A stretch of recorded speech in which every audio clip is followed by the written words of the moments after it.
Hi, Chef Jessica here, and it is time for Workshop Wednesday.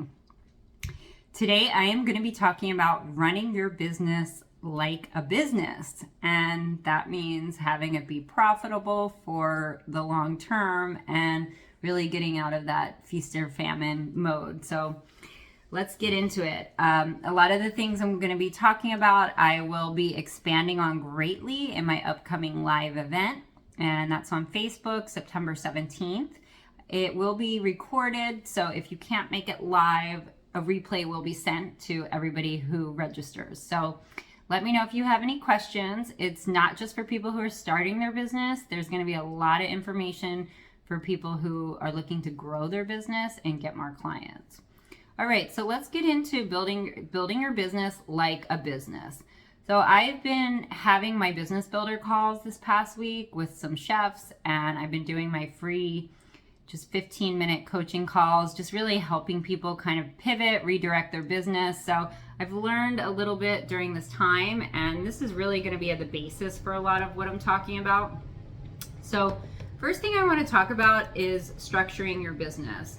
And your business is obviously a legitimate business and it should be profitable. However, when we're just getting started, it may not be. You may take a loss the first year, and it really just depends on your situation.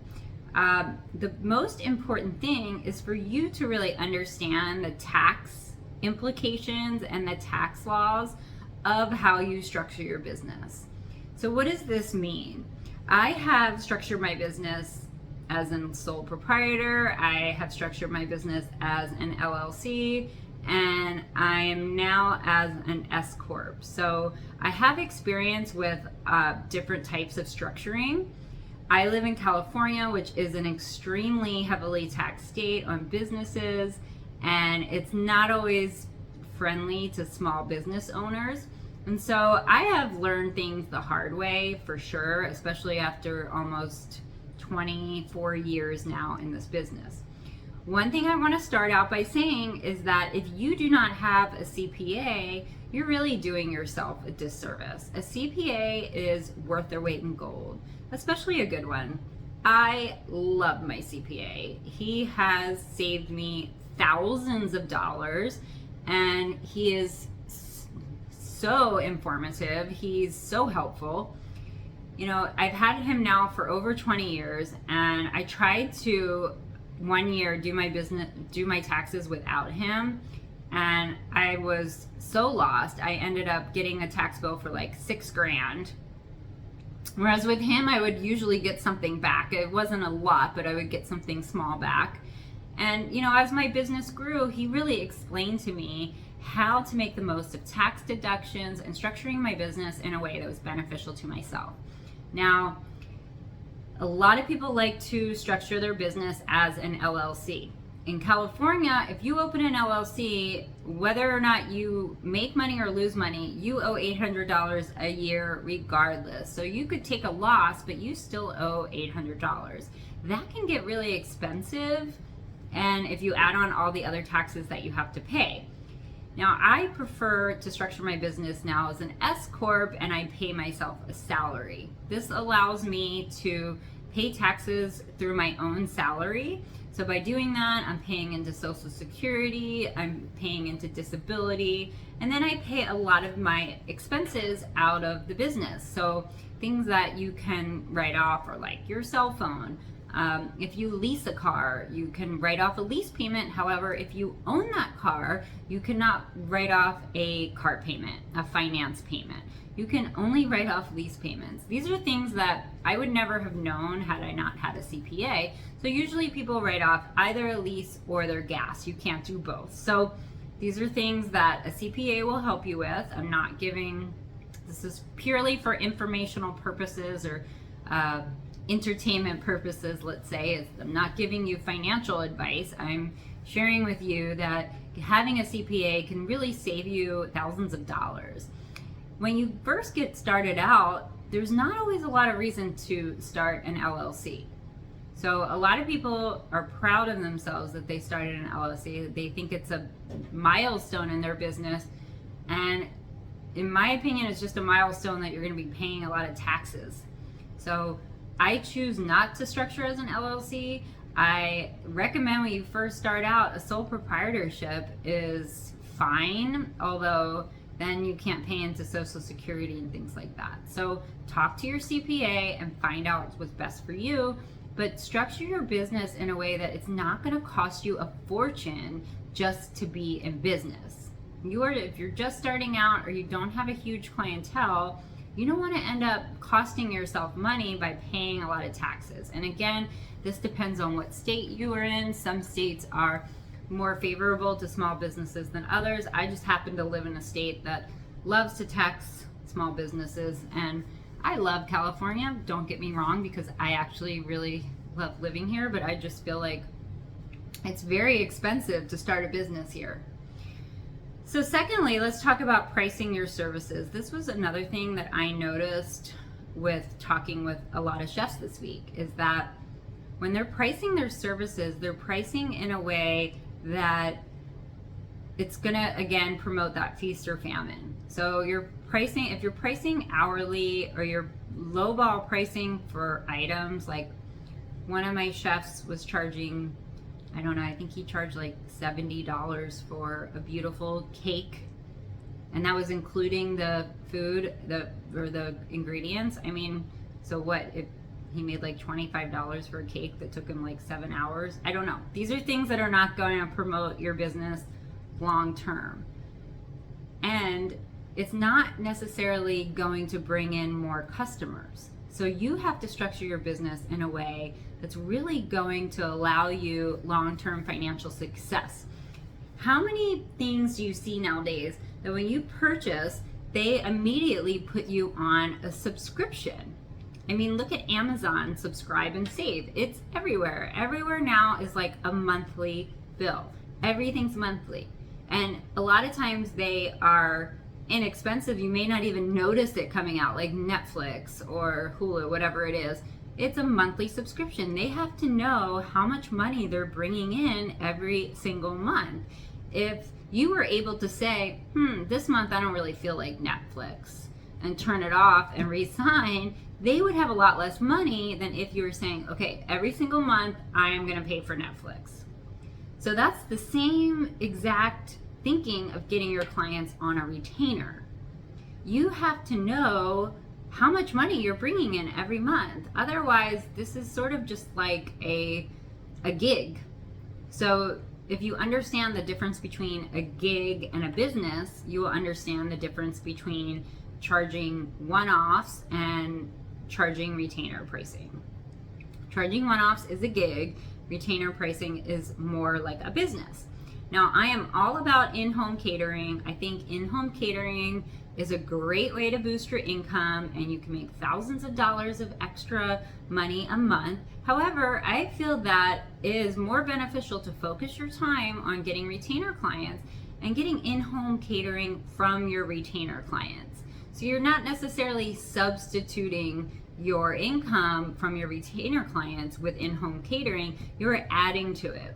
I have had retainer clients who, I'm on their retainer, so they're still paying me for their weekly cook dates, and then they have an event at their home, and then they ask me to cater that event, and that might be a $1,500 event for 12 people or whatever, and that's extra money that I'm bringing in on top of the retainer client. So this allows you to really predict how much money you're going to bring in, and then the in-home catering is above and beyond. If you're just doing the in-home catering or retreats or special events for people who are not your retainer clients, you are probably going to get burnt out, and you're going to get into this feast or famine. So what happens is it's exhausting. It's a lot of work, especially when it's a new client. If you don't know their home, if you don't know who they are, it just takes more energy than if it's a regular client. By doing that, you are taking time and energy away from finding consistent clients who want to work with you regularly. So by working with these people who they're already consistently using you, and you have extra money with in-home catering on top of that, you're able to really know what you're going to make every single month. Now, this is something that a lot of businesses are doing, subscriptions, packages, things like that. It is definitely the way to go. I don't know if any of you have hired like a high level coach or a high level service for yourself. I have.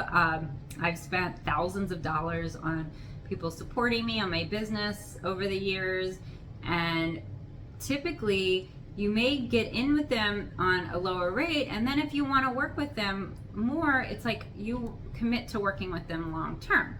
For example, I have a wonderful person who has worked with me for many years, and I've worked with her in capacity where it might just be one time or two times, but ultimately if I want to keep working with her, I have to commit to 3 or 4 months. So she's not going to let me just work with her over and over again one time. It's like, okay, well, you already know what you got a little taste, and now you have to either commit or you can wait until you're ready to commit. And she doesn't say to me when she really needs clients, oh, Jessica, if you really just want one day, I'll let you come and I'll help you for one day. No, it's I either need to make a commitment or I don't get to work with her.